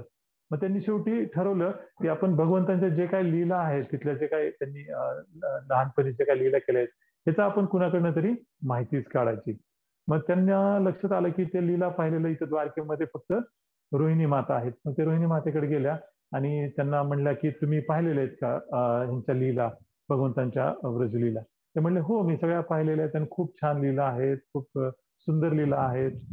मग त्या सर्व राण्या म्हणल्या, की "आम्हाला ते ऐकायची इच्छा आहे." ते म्हणल्या, की "चांगली गोष्ट आहे, मी सांगू शकते. पण एक गोष्ट लक्षात ठेवा" म्हणले, "ह्या जर लीला कृष्ण किंवा बलरामनी जर ऐकल्या, तर खूप मोठा प्रॉब्लेम येईल." चालेल म्हणले. मग एक दिवशी काय झालं, सुधर्म सभागृह म्हणून आहे. तिथं भगवान श्रीकृष्ण आणि बलरामजी एका सभेसाठी गेले होते. मग तो त्यांचा म्हणजे त्यांचा तो चान्स त्यांना मिळाला राण्यांना, की आता ते दोघं त्या हॉलमध्ये आहेत सभागृहामध्ये. त्यांची काहीतरी महत्वाची सभा चालू आहे. तर आपण रोहिणी मातेकडे जाऊया आणि मग आपण त्यांच्याकडून लीला ऐकूया. मग ते सगळे एका हॉलमध्ये जमल्या आणि रोहिणी माताजींना त्यांनी विनंती केली, की तुम्ही कृष्ण आणि बलरामच्या लहानपणीच्या लीला आम्हाला आता सांगा. मग त्यांनी सांगितलं, की पण हे दुसरं कोणी म्हणजे कृष्ण किंवा बलराम यांनी ऐकलं नाही पाहिजे. मग त्यांनी काय केलं, सुभद्रा महाराणीनं सांगितलं, तुम्ही दरवाजाच्या तिथं उभं राहायचं आणि तो रस्ता अडवून ठेवायचा. कुणालाही तिथं येऊ द्यायचं नाही, स्पेशली कृष्ण आणि बलराम आले तर. मग त्यांनी लहानपणीची लीला जेव्हा सांगायला सुरुवात केली, मग ते सर्व राण्या ऐकून इतक्या म्हणजे स्तब्ध झाल्या, इतकं त्या म्हणजे हर्षभरित झाल्या, अत्यानंद झाला त्यांना, की त्यांचे जे बाह्य जे संवेदना होती ती पूर्ण गेली आणि म्हणजे ते फक्त ते ऐकत म्हणजे राहावंसं वाटत होतं त्यांना, की रोहिणी माताजी त्या लीला सांगतायत आणि आपण ऐकतच राहावं. मग ह्या ज्या लीला चालू होत्या, त्या सुभद्रा महाराजांनी पण ऐकत होत्या आणि जरी त्या गेटवर त्यांनी एक गेटकीपर सारखे उभं जरी असल्या, तर त्या सुद्धा भावविभोर होऊन गेल्या होत्या आणि त्यांनाही त्यांची बाह्य संवेदना पूर्ण हरवलेली होती.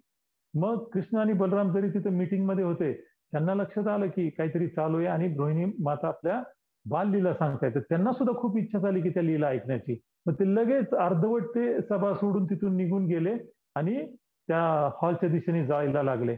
जसे जसे ते जवळ जायला लागले आणि त्यांच्या कानांवरती ते शब्द रोहिणी मातांचे पडले. त्यांना लक्षात आलं की त्यांच्या बाललीला चालू आहेत आणि ते सुद्धा एकदम मंत्रमुग्ध होऊन गेले.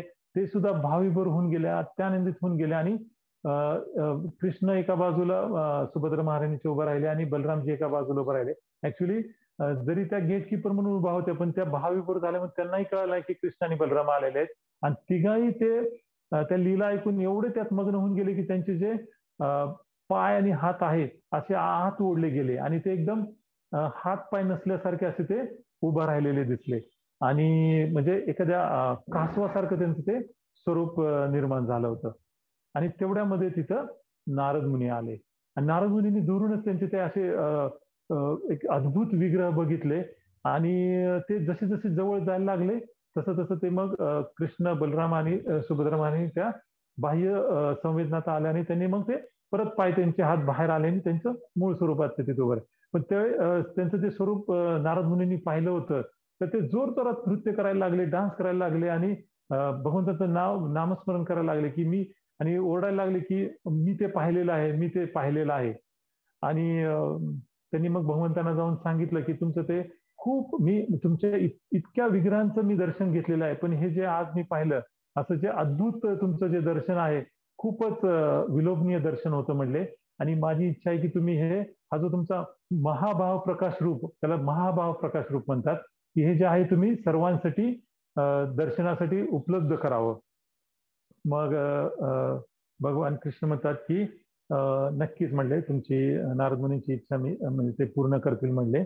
आणि जगन्नाथपुरीमध्ये माझे हे विग्रह तुम्हाला पुरुषोत्तम क्षेत्रामध्ये पाहायला मिळतील असं ते सांगतात. आणि जे आज मग आपण जे विग्रह बघतो ते त्या लीलेमध्ये त्यांनी ते पाहिलेले आहेत. आता त्यांची जी आविर्भावाची जी कथा आहे, इंद्रद्युम्न महाराजांची कथा आहे, ही तर मी पूर्ण केलेली आहे. एक 5 मिनिटामध्ये मी आता जगन्नाथपुरीचा आपला आजचा विषय आहे जगन्नाथजींचा आविर्भाव. तर जगन्नाथजींचा जो महाप्रसाद आहे त्याच्यावरती थोडं तरी बोलावं असं मला वाटलं. तर चैतन्य मंगल म्हणून आहे, त्याच्यामध्ये श्रील लोचनदास ठाकूरांनी जगन्नाथजींचा जो महाप्रसाद आहे त्याच्याबद्दल थोडीशी माहिती दिलेली आहे. एक दिवशी काय झालं, नारद मुनी वैकुंठात गेले आणि त्यांनी लक्ष्मीदेवांची खूप छान सेवा केली. लक्ष्मीदेवी त्यांच्या सेवेवरती प्रसन्न होऊन त्यांनी नारद मुनींना म्हणले की तुम्हाला काय वरदान पाहिजे तुम्ही मागू शकता. तर नारद मुनी म्हणाले की लक्ष्मीदेवींना की माझी इच्छा आहे की मला नारायणांचा महाप्रसाद जे अवशेष आहेत ते मला सेवन करायचे आहेत, ग्रहण करायचे आहेत. लक्ष्मीदेवींचा ते म्हणजे त्यांचं ते वरदान ऐकून एकदम त्यांचा मूडच बदलला. कारण त्या म्हणल्या की काही दिवसापूर्वीच मला भगवंतांनी नारायणांनी अशी सूचना केलेली आहे की माझा जो प्रसाद आहे आता ह्याच्या पुढे मी कोणालाही देणार नाही. त्यामुळे मी काय तुम्हाला तुमचं वरदान पूर्ण करू शकत नाही, मी तुम्हाला भगवंतांचा महाप्रसाद देऊ शकत नाही. पण नारद मुनी शेवटी नारद मुनी ते एकदम ठाम राहिले की नाही म्हणले काही झालं तरी तुम्ही मला भगवंतांचाच महाप्रसाद द्या.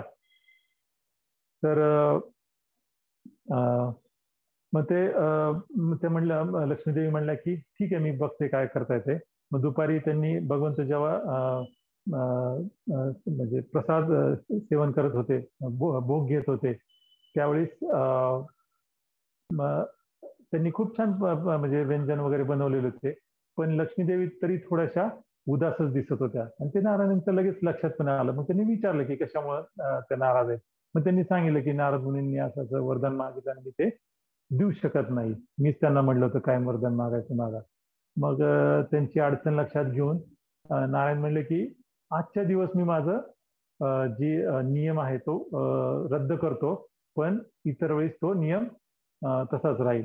ते काय म्हणले की आता माझं म्हणजे त्यांनी ते भोग घेतल्यानंतर ते म्हणले माझं लक्ष नसताना तुम्ही ते प्लेट जी आहे ती हलवायची, म्हणजे मग तो तुम्हाला महाप्रसाद नारद मुनींना देता येईल. आणि मग बरोबर लक्ष्मीदेवी त्यांचं लक्ष नसताना ते प्लेट हलवतात आणि ते नारद मुनींना मग तो महाप्रसाद नेऊन देतात. आणि जसं नारद मुनी तो महाप्रसाद ग्रहण करतात, त्यांच्या म्हणजे इतका त्यांच्यामध्ये उत्साह निर्माण होतो, इतकं त्यांच्यामध्ये ते आनंदित होतात आणि इतकं त्यांच्यामध्ये भक्ती त्यांच्यामध्ये संचारित होते की ते मग सगळीकडे पूर्ण ब्रह्मांडामध्ये नारायण नारायण करत चॅन्टिंग करत ते डान्स करत सगळीकडे ते एकदम आनंदाने ते विहार करत असतात. आणि ते असंच मग आनंदाने विहार करत करत ते कैलाश पर्वतावरती पोहोचतात. आणि भगवान महादेव जे आहेत लॉर्ड शिवजी ते पाहतात त्या नारद मुनींना. आता नारद मुनी नेहमी साधारण नारायणांचा जप करत असतात आणि ते आनंदी उत्साहित असतात, पण यावेळेस त्यांना लक्षात येतं की ते जरा काहीतरी जास्तच उत्साहामध्ये आहेत, जास्तच आनंदात आहेत. मग ते नारद मुनींना थांबवतात आणि विचारतात की एवढं काय झालं की तुम्ही एवढं आनंदित आहात, तुम्ही एवढं उत्साहात नृत्य करत बघून नारायणांचं जप करताय. ते भगवान महादेवांना म्हणतात की म्हणजे माफी मागतात, मी तुम्हाला पाहिलं नाही, पण म्हणले मी नारायणांचा महाप्रसाद ग्रहण केलेलं, त्यामुळे माझ्यामध्ये खूप आनंद आणि मी त्या प्रसाद घेऊन खूप आनंदित झालो, माझ्यामध्ये खूप प्रसन्न झालेला आहे मी. तर मग महादेव म्हणतात की माझ्यासाठी तुम्ही काय प्रसाद आणलेला आहे काय. एकदम थोडस हे होतात, शांत होतात आणि सॉरी म्हणतात त्यांना, म्हणजे माफी मागतात की मी तुमचा, आणि असं हात जोडतात त्यांना की मी तुमच्यासाठी काय प्रसाद घेऊन आलेला आहे. तर हात जोडलेला असताना त्यांना लक्षात येतं की त्यांच्या एका बोटाच्या नखामध्ये थोडस अवशेष नखा म्हणजे त्या प्रसादाचा राहिलेला आहे, प्रसाद कणिक मात्र. मग ते त्याचा तो थोडासा तुकडा होता, तर ते एकदम महादेवांना म्हणतात की आहे म्हणले तुमच्यासाठी महाप्रसाद आहे, आणि त्यांचं ते बोट ते महादेवांच्या तोंडामध्ये देतात. आणि तो प्रसाद जसा ते त्यांच्या जिभेला लागतो, शंकर महादेव सुद्धा एकदम आनंदित होतात आणि नृत्य करायला लागतात. आणि जसं जसं त्यांचा आनंद वाढतो, तसं तसं त्यांचं ते नृत्य वाढत जातं आणि शेवटी मग ते तांडव नृत्य करायला लागतात, जे प्रलयाच्या वेळेस असते. पण बाकी देवदेवता त्या लक्षात येत नाही ना, आता तर काय प्रलयाची वेळ नाही आणि मग हे महादेव का असं तांडव नृत्य करायला लागले. आणि त्यांच्यामध्ये आता कुणामध्येच क्षमता नव्हती की त्यांना मध्ये थांबवू शकेल असं. मग ते पार्वती देवींकडे जातात आणि पार्वती देवींना विनंती करतात की महादेवांना तुम्हीच थांबवू शकतात. मग पार्वती देवी येतात आणि भगवान म्हणजे शंकर महादेवांना विनंती करतात की तुम्ही कृपया शांत व्हा. आणि ते शांत झाल्यावर मग ते पार्वती देवी विचारतात की काय झालं तुम्ही आता मध्येच असं तांडव नृत्य करायला लागला. मग त्यावेळेस पार्वती देवी सांगतात की असं असं मग ते प्रसाद मिळाल्याचं सांगतात. आणि मला ते थोडा अवशेष मिळाला होता आणि त्यातनं मी ग्रहण केल्यामुळे माझ्यामध्ये खूप आनंद संचारित झाला. मग एवढं सगळं ऐकून पार्वती देवी म्हणतात की माझ्यासाठी तुम्ही ठेवलाय का प्रसाद? आता भगवान शिवजी म्हणतात की कसं ठेवणार, म्हणजे मला तेवढा छोटासा त्याचा पीस मिळालेला आहे, तर मला ते ठेवणं शक्यच नव्हतं. पण हे ऐकून पार्वती देवी एकदम क्रोधित होतात, त्यांना राग येतो की माझ्यासाठी त्यांनी काही ठेवलेलं नाहीये. आणि त्यांचा राग एवढा त्याचं ते एवढा वाढत जातो की त्याच्या रागाच्या अग्नीमध्ये पूर्ण ब्रह्मांड असं म्हणजे गरम व्हायला लागतं. आणि सगळे देवदेवता परत घाबरतात की आता काय झालं हे. आणि त्यांच्या लक्षात येतं की हे जर थांबवलं नाही त्यांचा राग, तर पूर्ण ब्रह्मांड जळून जाईल. मग ब्रह्माजींना घेऊन ते सर्वजण नारायणांकडे जातात, भगवान नारायणकडे. आणि मग नारायण सांगतात, मग नारायण स्वतः कैलासावरती येतात आणि त्यांना पाहिल्यानंतर पार्वती देवी शांत होतात, त्यांना प्रणाम करतात आणि त्यांचे प्रार्थना म्हणतात त्यांच्यासाठी. मग भगवान नारायण म्हणतात की त्यांना सांगतात, म्हणजे पार्वती देवी सांगतात की तुमचा प्रसाद मला मिळाला नाही म्हणून, महाप्रसाद मिळाला नाही. तर भगवान म्हणजे नारायण म्हणतात की तुमच्यासाठी मी पाहिजे तेवढा प्रसाद देतो, पण तुम्ही शांत व्हा. पण पार्वती देवी म्हणतात, नाही म्हणतात की मला एवढ्यासाच माझ्यासाठीच फक्त प्रसाद नकोय. तर जे पृथ्वीवरती जे काही सर्व जीव आहेत, तर त्यांना सुद्धा बाकीचे जे जीव आहेत, पशु पक्षी आहेत, त्यांना सुद्धा हा प्रसाद मिळाला पाहिजे. कारण तो न मिळाल्यामुळं काय त्रास होतो हे मी स्वतः अनुभवलेलं आहे. तर ठीक आहे म्हणतात, भगवंत म्हणतात की मी कलियुगामध्ये जगन्नाथांचं अवतार जेव्हा मी घेणार आहे, जगन्नाथ पुरुषोत्तम क्षेत्रामध्ये येईल, त्यावेळी मला जो भोग लावला जाईल तो सर्वप्रथम तुम्हाला तो अर्पण केला जाईल आणि त्यानंतरच तो महाप्रसाद होईल. आणि तो मग सर्वांना वितरित केला जाईल. आणि ते म्हणतात की माझं मंदिराचा जो गाभारा आहे किंवा ते जे अंगण आहे, त्याच्यामध्ये त्याच्या आतमध्ये कोर्टयार्डमध्ये तुमची विग्रह असतील. आणि भगवान म्हणजे आपले महादेवाने, शंकर महादेवाने तुम्हाला प्रसाद दिला नाही, तर त्यामुळे त्यांचे जे विग्रह आहेत त्या मंदिराच्या आवाराच्या बाहेर असतील, असं ते म्हणतात. म्हणून जगन्नाथपुरीमध्ये जर आपण गेलं, तर जो काही जगन्नाथजींचा जो प्रसाद आहे, तो पहिल्यांदा विमला देवींचं आतमध्ये मंदिर आहे, तिथं तो आधी नेला जातो. आणि त्यानंतर मग तो महाप्रसाद म्हणून सर्वांना, आपल्याला माहिती आनंद बाजार म्हणून आहे ठिकाण, तिथं तो वितरित केला जातो. आणि शास्त्र म्हणतात की तो प्रसाद जो आहे इतका पवित्र आहे आणि इतका त्याच्यामध्ये पॉवर आहे की एखाद्या ब्राह्मणाने जरी तो कुत्र्याच्या तोंडातनं जरी काढून खाल्ला, तरी तो खराब होत नाही तो प्रसाद. तो महाप्रसाद आहे. आणि आपण मला वाटतं 2018 मध्ये जगन्नाथपुरीला यात्रा होती राधानाथ महाराजांची, तिथं आपण हे सर्व गोष्टी पाहिलेल्या आहेत. तर आज जगन्नाथजींच्या आविर्भावाबद्दल आणि त्यांच्या महाप्रसादाबद्दल जी काय थोडीशी माहिती होती ती थोडी सांगितलेली आहे. तर लोकेश्वर कृष्ण प्रभू, येस प्रभूजी. मी काही थोडे फोटो शेअर करू शकतो का, ते शंखाच्या आकारामध्ये त्यांचं जे चालतंय ना. हा, मी करू शकतो का आता? हा, तुम्ही कोस्ट आहात प्रभूजी, काही प्रॉब्लेम नाही, करू शकता. ओके.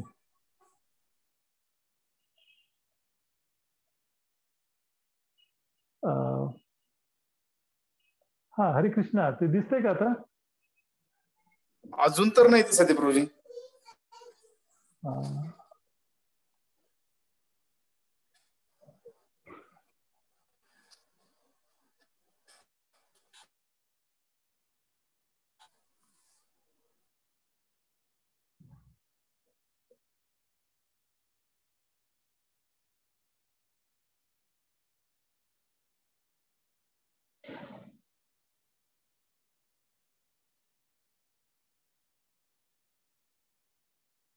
दिसतंय प्रभूजी?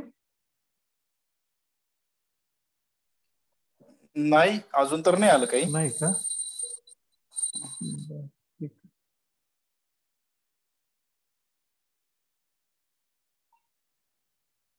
ठीक आहे, मला ते काय लक्षात आहे नाही शेअर करायचं.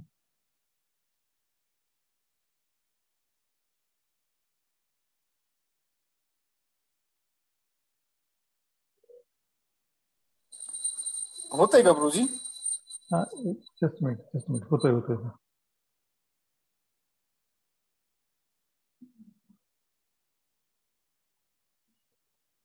आता दिसतंय? Yes yes yes Prabhuji. हा, हे जे आता जो स्क्रीन स्लाइड जी शेअर केलेली आहे त्याच्यामध्ये ऍक्च्युली ते आपल्याला म्हणजे त्यांनी मॅप वरती पण दाखवलेलं आहे आणि त्याच्यात की जगन्नाथपुरीचं जे पुरुषोत्तम क्षेत्र जे आहे ते शंखाच्या आकारामध्ये पूर्ण आहे.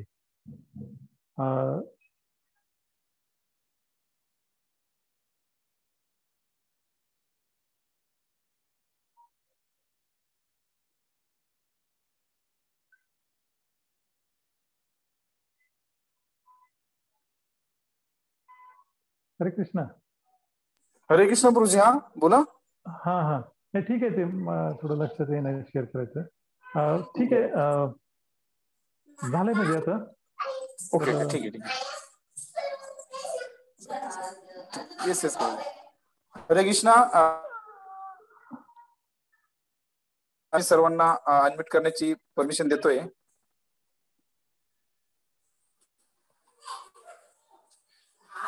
हरे कृष्णा. कुणाला काही प्रश्न असेल तर विचारू शकता.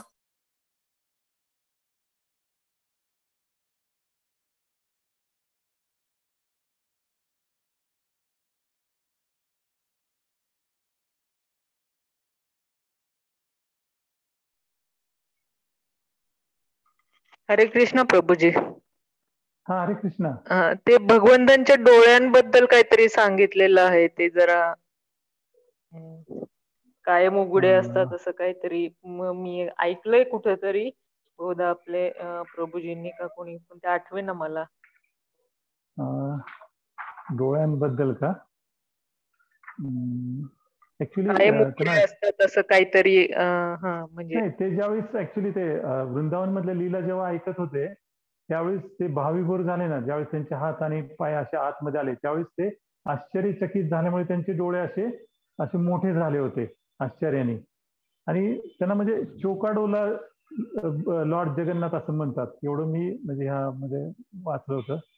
पण म्हणजे ज्यावेळेस आता यात्रेमध्ये आपण गेलो होतो ना सगळे, त्यावेळेस दर्शन घ्यायला ज्यावेळेस पुरीच्या मंदिरात गेलो होतो तर तिथले जे एक पुजारी होते ते आम्हाला सांगत होते की म्हणजे दर्शन घेताना तुम्ही म्हणले की भगवंतांचे जे डोळे आहेत त्याच्यामध्ये तुम्ही मनसोक्तपणे तुम्ही दर्शन घ्या डोळ्यांचं. पूर्णपणे तुमचं नजर म्हणजे लक्ष त्याच्यावर केंद्रित करून त्या डोळ्यांमध्ये पहा तुम्ही म्हणले. तर साधारण तिथं म्हणजे दर्शन घेताना आपलं म्हणजे डोळ्यांवरती आपण थोडंसं ध्यान करायला पाहिजे, एवढं मी ऐकून आहे. बाकी डोळ्यांबद्दल काही माझ्या तरी म्हणजे वाचण्यात नाही आलं. नंदुलाल प्रभूजी काही सांगू शकतील कदाचित त्याच्यावरती.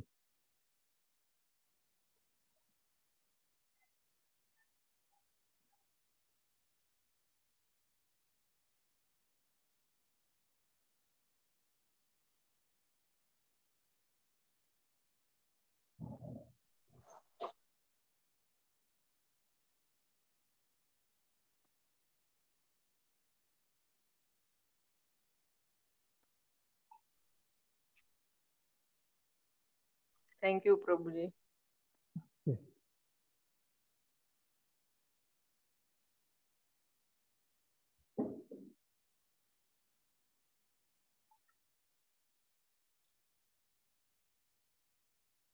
हरे कृष्ण. हरे कृष्ण प्रभूजी. खेडकर प्रभूजी काही अनाउन्समेंट्स आहेत का? हरे कृष्णा. हा प्रभू, स्नान यात्रा ही वर्षातनं एकदाच होती ना? प्रागट्य दिनानिमित्त. स्नान यात्रा रथयात्रेच्या सुरुवातीला आधी होते. मला वाटतं आता मागच्या 3-4 दिवसापूर्वी स्नान यात्रा होती. साधारण 15 दिवस आधी असते माझ्या मते, ह्याच्या आधी रथयात्रेच्या आधी. ते तिथी आहेत ऍक्च्युली, तिथीनुसार.